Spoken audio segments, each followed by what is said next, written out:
fatal day, and the wind begins to speak with a roar that no man can fail to hear. In a 40-mile-an-hour gale, the center span weaves like a ribbon in a swinging twist that you wouldn't believe possible unless you could see it as you do now. There's an automobile caught on the heaving roadway. The 11,000-ton center span twists and strains the giant cables that support it. Cables of 6,300 wire strands, each 17 inches thick.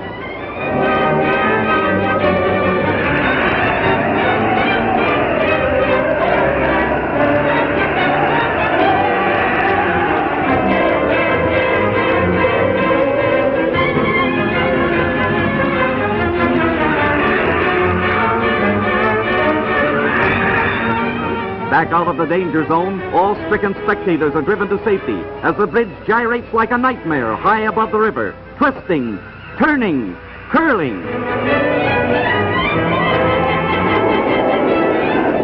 The lone motorist is forced to abandon the car. He has but a few minutes in which to save himself.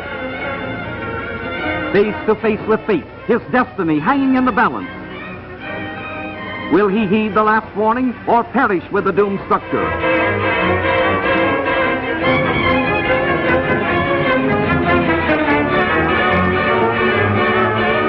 But he saves himself by seconds.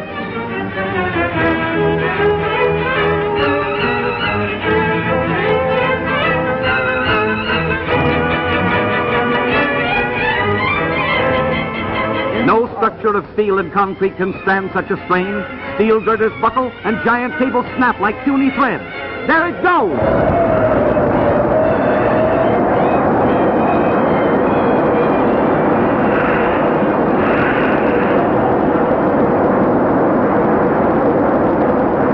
Engineers are divided as to the cause of the disaster. Some claim it was the use of solid girders. Others differ. But whatever the reason, Takome will rebuild. This time a bridge that will not provide a super thrill in the news.